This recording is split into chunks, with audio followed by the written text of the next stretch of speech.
जो मेरा भतीजे थे उनके बहुत तबीयत ख़राब था। उस टाइम डॉक्टरों ने बोला कि ये ठीक नहीं हो सकता। उसके उपलब्ध पे हरि बोल जी के तरफ से ये भगवत कथा इसको शुभारंभ। स्वास्थ्य ठीक नहीं थी और आपने विनती की प्रभु से और वो ठीक हो गया, तत्पश्चात आपने जो है इस कार्यक्रम का आयोजन किया। जी जी जी, मतलब उनकी तबीयत बहुत ख़राब हो गया था, इस कारण से हम लोग बड़े भाई ने ये उन्होंने रखा कि हम भगवत कथा करवाएंगे। ये 7 दिन का है, संडे को समाप्ति है, आप संडे को भी आइएगा जरूर। देखिए, आस्था में विश्वास है तो वहीं पे प्रभु भी है और ये हकीकत है। और सनातन धर्म हमेशा इसके लिए जो कह सकते हैं उदाहरण देती आई है और आज भी जो ये कथा हो रहा है ये भी इसी का उदाहरण है। एक व्यक्ति बीमार थे जिसके लिए उन्होंने विनती करी प्रभु से और वो स्वस्थ हो गए और तत्पश्चात आज इस कार्यक्रम का पावन मास आते ही भारतवर्ष गूंज उठता है सनातन गुंजों से और हर और भक्ति में माहौल हो जाता है। इस वक्त मैं मौजूद हूँ सेक्टर 122 नोएडा में, जहाँ 7 दिवसीय श्रीमद् भागवत कथा का आयोजन किया जा रहा है। आज चौथा दिन है। किस प्रकार किया जा रहा है, आयोजक समिति से ही बात करते हैं। नमस्कार, आपका स्वागत। आप अपना परिचय देते हुए बताइए कुछ। मैं सेक्टर 122 अनिल शर्मा श्री सीताराम जी का भक्त हूँ जी। और आज श्रीमद् भागवत का चतुर्थ दिवस है। आज बहुत बहुत मनोहर लीलाएं हुई। जय श्री राम जी का जन्म हुआ और सबसे महत्वपूर्ण आज कन्हैया जी का भी जन्म हुआ। एक ही साथ, दोनों का एक ही साथ जन्म हुआ कि राम और कृष्ण में कोई भेद नहीं है, ये दोनों का एक ही साथ जन्म हुआ। नवम स्कंद में श्री राम जी की कहानी आती है और दसम स्कंद में भगवान कृष्ण का जन्म होता है। देखिए, ये जो इस प्रकार के कार्यक्रम है वर्तमान में काफ़ी ज़्यादा जो है लोगों का रुचि बढ़ा है।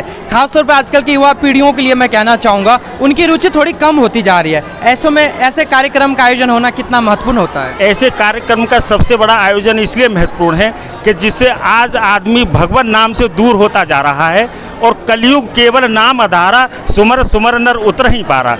कलयुग में केवल भगवान नाम का, नाम भगवान ही का आधार है और जो पुण्य हमें सतयुग में तप करने से मिलता था, त्रेता में यज्ञ करने से मिलता था, द्वापर में पूजा करने से मिलता था, वो हमें कलयुग में सिर्फ नाम भगवान का नाम लेने से ही। कम से कम युवाओं में जब तक आध्यात्मिक शक्ति नहीं होगी तब तक उनका विकास नहीं होता।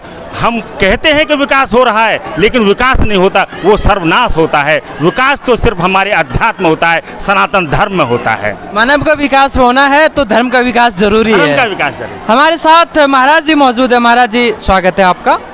कितने दिन हो गए आज कार्यक्रम को? इस कार्यक्रम को आज चौथा दिन है जी। हाँ। महाराज जी, देखिए वर्तमान में जो है काफ़ी कुछ समय से देख रहा हूँ कि लोगों का जो है धर्म के प्रति जो रुचि बढ़ा है वर्तमान कुछ समय को लेके, क्या कारण है? ये हमारे संतों के मन के जो विचार थे आज वो पूर्ण हो रहे हैं जी। हमारे जो अनादिकाल से ऋषियों ने जो तपश्चर्या की, उस तपश्चर्या मन में था कि सब हरि नाम से प्रभावित हों, सब प्रफुल्लित हों और हरि नाम ने लेने से पूरे जगत का कल्याण होता है। ऐसे उनका मन का संकल्प था और आज उन्हीं संतों का वो संकल्प पूर्ण हो रहा है। महाराज जी, ये सावन का अधिमास चल रहा है। हाँ। इस मौसम इस समय जो कुछ खास बताया जा रहा है, जो भी धार्मिक कार्यक्रम करते हैं उसका विशेष लाभ मिलता है, उसके विषय में क्या कहना है आपका? जो हम अन्य समय में कार्य करते हैं धर्म के कार्य, उनमें फल मिलता है, लेकिन पुरुषोत्तम महीना में अनंत रूप में वो फल प्राप्त होता है। ये पुरुषोत्तम महीना है, जितनी साधना करोगे उतना ही अनंत रूप में फल व्यक्ति को प्राप्त होता है। पुरुषोत्तम मास से पुरुषों में उत्तम, जैसे मर्यादा पुरुषोत्तम थे, वैसे ही समस्त मासों में सबसे उत्तम और श्रेष्ठ मास है ये पुरुषोत्तम मास। इसलिए इसका नाम ही पुरुषोत्तम, पुरुषों का उत्तम जो मास है, तो ये मास है। महाराज, एक आखिरी में अगर कोई संदेश देना चाहे हमारी युवा पीढ़ियों के लिए तो क्या कहना चाहेंगे आप? संदेश यही देना चाहिए, भैया भगवान के नाम के बिना किसी ने आज तक सुख नहीं पाया।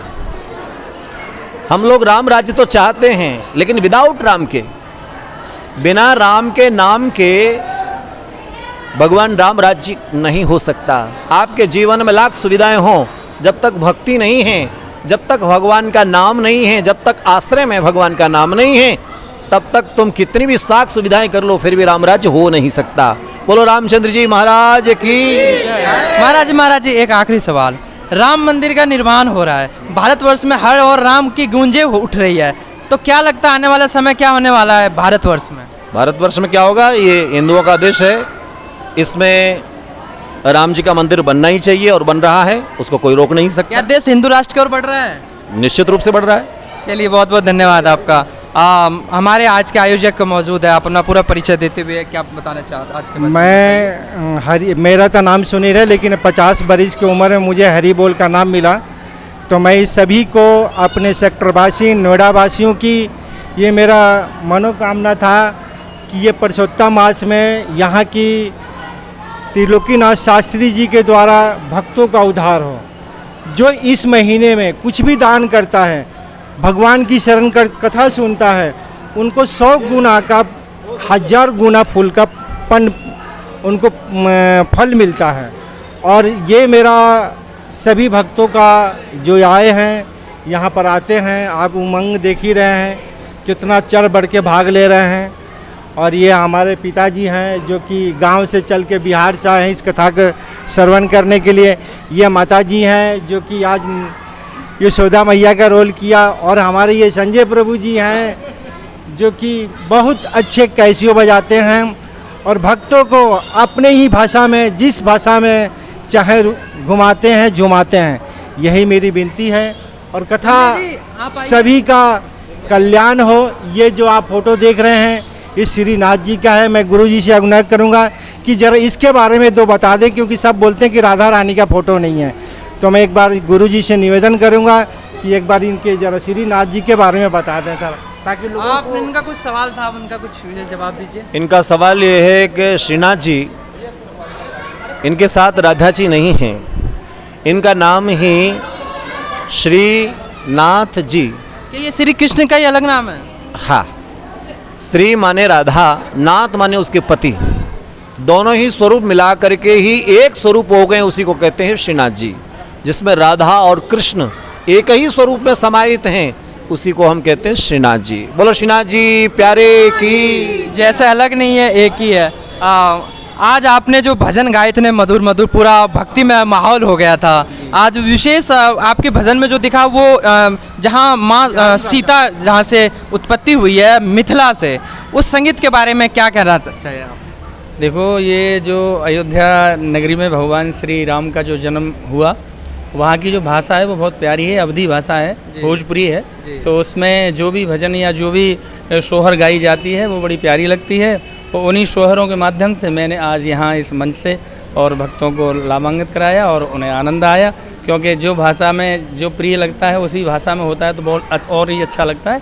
तो इसलिए मैंने उस भाषा का प्रयोग कहीं ना कहीं धार्मिक जो भी हमारी प्रवृत्तियाँ, इसको बराबर बनाए रखना है, तो लोक गीतों का भी है, इसमें समावेश बनाए रखना बहुत जरूरी है। चलिए, बहुत बहुत धन्यवाद आपका। अनिल जी, आज आपके आयोजन में आपका बहुत बड़ा योगदान रहा, आप क्या कहना चाहते हैं? बहुत सुंदर लगा आपको आने से, मैंने आपको इससे ये बहुत अच्छा लगा। ये हरी बोल जी के थ्रू हो रहा है। इनके बड़े जो मेरा भतीजे थे, उनके बहुत तबीयत ख़राब था। उस टाइम डॉक्टरों ने बोला कि ये ठीक नहीं हो सकता।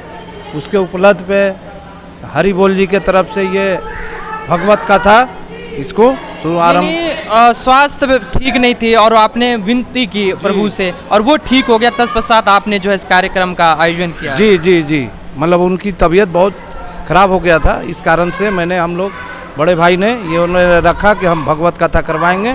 ये 7 दिन का है, संडे को समाप्ति है। आप संडे को भी आइएगा जरूर।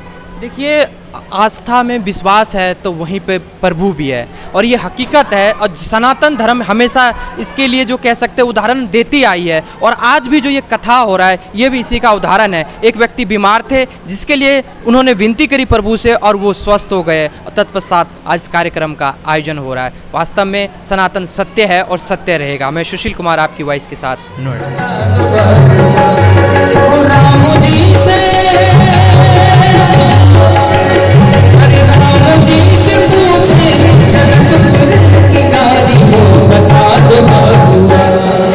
कम से कम जरा दोनों हाथ ऊपर उठाओ और ताली बजा के। अरे लोगों का देत कहीं गारी